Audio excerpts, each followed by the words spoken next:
আমাদের নাম ডিলিট হয়ে গেছে, মানে আমাদের বাড়ির 9 জন সদস্যর নাম ডিলিট হয়ে গেছে। ডিলিট হয়ে গেছে? এটা কেউ দিয়েছে তো হঠাৎ করে?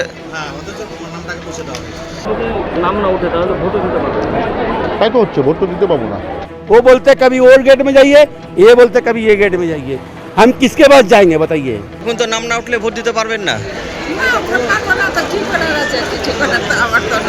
2002-তেও যার নাম ছিল এখন দেখাচ্ছে হঠাৎ করেই ডিলিট। এখানে বললো যে হবে না, অফিসে যেতে বললো। বাদ পড়া ভোটাররা কি ট্রাইব্যুনালের মাধ্যমে আবার ভোটের লাইনে ফিরতে পারবেন? ট্রাইব্যুনালের সিদ্ধান্ত কি বদলে দিতে পারে একাধিক আসনের ফলাফল? সবকিছুর নিষ্পত্তি কি ভোটের আগেই সম্ভব?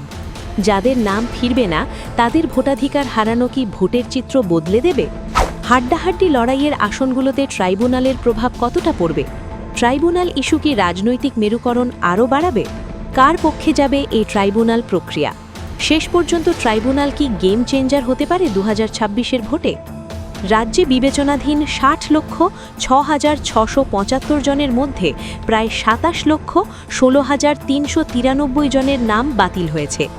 এই 27 লক্ষের বেশি মানুষকে ভোটার তালিকায় নাম তুলতে হলে আপিল ট্রাইব্যুনালের দ্বারস্থ হতে হবে। সোমবার থেকে ট্রাইব্যুনালে কাজ শুরু হয়েছে বলে সুপ্রিম কোর্টকে জানায় হাইকোর্ট। 11 এপ্রিল পর্যন্ত 34,35,178টি আবেদন জমা পড়েছে। এর অর্থ দাঁড়ায় 27 লক্ষ বাতিল ভোটারদের একাংশের সঙ্গে আগে বাদ পড়া ভোটাররাও ট্রাইব্যুনালে আবেদন করে থাকতে পারেন। একই সঙ্গে যেসব বিবেচনাধীন ভোটারদের নাম ভোটার তালিকায় যোগ হয়েছে তাদের নামেও আপত্তি তুলে লক্ষ লক্ষ আবেদন ট্রাইব্যুনালে জমা পড়েছে। সোমবার এ বিষয়ে সুপ্রিম কোর্টের প্রধান বিচারপতি বলেন, যদি ট্রাইব্যুনালে আবেদনকারীদের ভোট দেওয়ার অনুমতি দিতে হয় তাহলে যেসব ভোটারের নাম তালিকায় যোগ করা নিয়ে ট্রাইব্যুনালে আপত্তি জানানো হয়েছে তাদেরও ভোট দিতে বাধা দিতে হয়। এমন অবস্থায় কম বেশি শুরু হয়েছে ট্রাইব্যুনালের কাজ। অসঙ্গতির আওতায় বাদ পড়া ব্যক্তিদের আবেদন খতিয়ে দেখার কাজ শুরু করে বিচার বিভাগীয় ট্রাইব্যুনাল। জোকায় কেন্দ্রীয় সরকারের জলসম্পদ মন্ত্রকের কার্যালয়ে ট্রাইব্যুনালের 23টি অফিস হয়েছে। সেগুলির দায়িত্বে 19 জন অবসরপ্রাপ্ত বিচারপতি। কলকাতা, দক্ষিণ 24 পরগনা, হাওড়া ও হুগলির ভোটারদের নাকি এখানেই নিষ্পত্তি হবে বলে সূত্রের খবর। বাবা মার নাম তো প্রত্যেকের নাম রয়েছে, আমারটাই হঠাৎ ডিলিট হয়ে গেছে।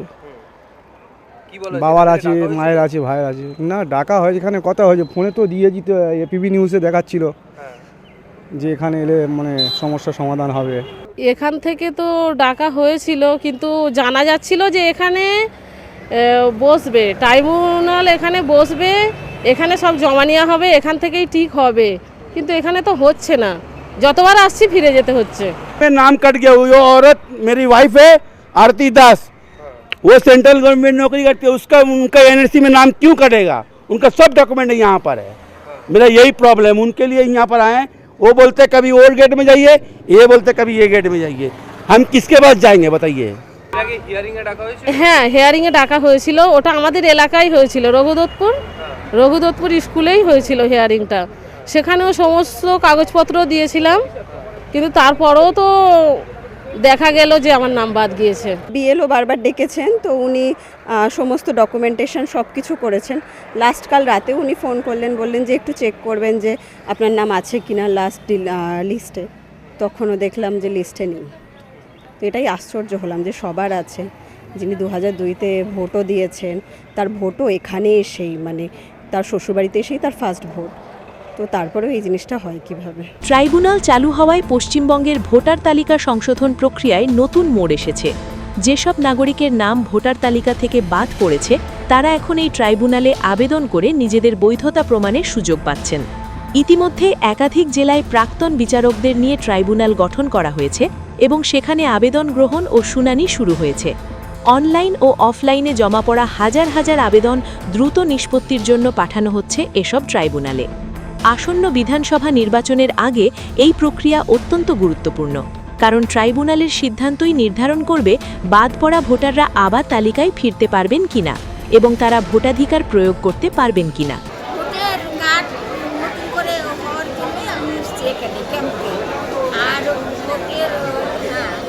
ডিলিট হয়ে গেছে? আমি সব ডকুমেন্ট দিয়েছিলাম, বোর্ড সার্টিফিকেট, ডকুমেন্ট দিয়েছিলাম, পাসপোর্ট, ডকুমেন্ট দিয়েছিলাম পেনশন পিপিও পেপার তা সত্ত্বেও ডিলিট 2002 সালের লিস্ট দিয়েছিলাম। তা সত্ত্বেও ডিলিট। এত দিন থেকে আমি ভোট দিয়ে এলাম, এই ইলেকশনে আমার ভোট বাতিল হয়ে গেছে। 2002-এ ওটাও তো দিয়েছি আমরা, ছবিও কত নাম ছিল কিন্তু নামটা একটু উল্টাপাল্টা হয়েছে। হ্যাঁ বাদ হয়ে গেছে। আমি প্রায় ভোট দিচ্ছি, প্রায় আমার হয়ে গেল 10-15 বছর থেকে ভোট দিচ্ছি। বাড়ির আমার প্রায় 8 সদস্যর ভিতরে প্রায় সবারই ভোট আছে, খালি আমার নেই। আমি সব আমার যে টু জেড ডকুমেন্ট দিয়েছিলাম। আমি মাধ্যমিক অ্যাডমিট বোর্ডের যে সার্টিফিকেট ছিল ওটাও দিয়েছিলাম, সবই দিয়েছিলাম। কি করবো, ওটাই দুশ্চিন্তাতে ভুগছি। ট্রাইব্যুনাল শুরু হলেও বাস্তবে কতটা সুরাহা হবে তা নিয়ে এখনও বেশ অনিশ্চয়তা রয়েছে। একদিকে এই ট্রাইব্যুনাল বাদ পড়া ভোটারদের জন্য গুরুত্বপূর্ণ সুযোগ, যেখানে তারা নথি দেখিয়ে নিজেদের নাগরিকত্ব ও ভোটার হিসেবে বৈধতা প্রমাণ করতে পারবেন। ফলে অনেক ক্ষেত্রে প্রকৃত ভোটাররা আবার তালিকায় ফিরে আসার সম্ভাবনা রয়েছে। তবে অন্যদিকে বেশ কিছু বড় চ্যালেঞ্জও রয়েছে। আবেদনকারীর সংখ্যা অত্যন্ত বেশি। লক্ষ লক্ষ মানুষের আবেদন দ্রুত খতিয়ে দেখা ট্রাইব্যুনালের পক্ষে কঠিন হতে পারে। সবার কাছে প্রয়োজনীয় নথি বা প্রমাণপত্র নাও থাকতে পারে। ফলে অনেকেই সুযোগ পেলেও শেষ পর্যন্ত বৈধতা প্রমাণ করতে ব্যর্থ হতে পারেন। সময়ও একটি বড় ফ্যাক্টর। ভোটের আগে সব মামলার নিষ্পত্তি করা সম্ভব হবে কিনা তা নিয়েও প্রশ্ন রয়েছে। সব মিলিয়ে বলা যায়, ট্রাইব্যুনাল কিছু মানুষের জন্য নিশ্চয়ই স্বস্তি এনে দিতে পারে, কিন্তু সবার সমস্যার সম্পূর্ণ সমাধান হবে এটা বলা এখনই কঠিন। শেষ পর্যন্ত কতটা সুরাহা হবে তা নির্ভর করবে ট্রাইব্যুনালের গতি, প্রমাণ যাচাইয়ের কঠোরতার উপর। আমার সমস্যা, নাম ডিলিট হয়ে গেছে। হ্যাঁ, ভোটার লিস্টে থেকে গোটা ফ্যামিলির নাম আছে, আমার নামটা নাই। আমার একটা ছেলে এমবি বুলেট শেখ আর মাস্তারা খাতুন নাম আসেনি। ডিলেট লিস্টে আসলো, সিল মারা লিস্টের নাম আসলো, আর এখন কোনো লিস্টের নাম বোঝা যায় না। কেমন করে বলবো কেন বাদ গেল। হিয়ারিং হলো আমাদের ছেলেগুলার, কিন্তু এখন নাম আসেনি। হ্যাঁ, জমা দিয়েছি, ডকুমেন্ট সব জমা দিয়েছি, জন্ম সার্টিফিকেট দিয়েছি, আধার কার্ড, ভোটার কার্ড সবই দিয়েছি। আমার বৈধ পাসপোর্ট আছে, আমার অ্যাডমিট আছে, জন্ম সার্টিফিকেট আছে। তার সত্ত্বেও ভোট ডিলিট করেছে ইলেকশন কমিশনার। কী কারণে সেটা আমার না জানার বাইরে। হ্যাঁ, সব ডকুমেন্ট জমা দেওয়া আছে। এর আগে আমি 2003 সালের পর থেকে আমি ভোট দিয়ে যাচ্ছি অনবরত। হঠাৎ করে আমাকে বাদ করে দিয়েছে। এবার ব্যাপারটা হচ্ছে, আমি যে 2002-এ যে ভোট দিয়েছি কিনা আমার সেটা মাইন্ডে নেই। কিন্তু আমার 1999 সালে আমি নাম তুলেছিলাম ভোটে। এবার ভোট দিয়েছি কিনা সেটা মাইন্ডে নেই, কিন্তু অথচ আমার 2002 লিস্টে আমার নাম নেই এবং আমার মিসেসেরও নেই। তো যাই হোক, তো মিসেসেরটা ওর বাবার অনুসারে চলে এসছে। আমিও বাবার তথ্য জমা দিয়েছিলাম, কিন্তু আমারটা আসেনি, বাকি জনেরটা চলে এসছে। তাই তো হচ্ছে, ভোট তো দিতে পাবো না। ট্রাইব্যুনাল চালু হওয়ায় 2026 সালের বিধানসভা ভোটে এর প্রভাব বেশ গুরুত্বপূর্ণ হতে পারে। সবচেয়ে বড় বিষয় হলো, ভোটার তালিকা থেকে বাদ পড়া মানুষের সংখ্যা যদি বড় হয়, তাহলে সেটি সরাসরি ভোটের ফলাফলে প্রভাব ফেলতে পারে, বিশেষ করে যেখানে লড়াই হাড্ডাহাড্ডি। অন্যদিকে যদি বড় সংখ্যক আবেদন নিষ্পত্তি না হয় বা অনেকেই প্রমাণের অভাবে বাদই থেকে যান, তাহলে একটি বড় অংশের ভোটার ভোট দিতে পারবেন না। এতে ভোটার উপস্থিতি কমতে পারে এবং রাজনৈতিক দলগুলির শক্তির ভারসাম্যও বদলে যেতে পারে।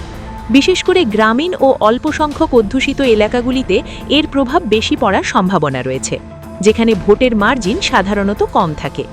সবশেষে একটা প্রশ্ন থেকেই যায়, এই এতগুলি ব্যক্তি আদৌ ভোটার তালিকায় আবার নিজেদের নাম তুলতে পারবেন কিনা? ব্যুরো রিপোর্ট, আর প্লাস নিউজ।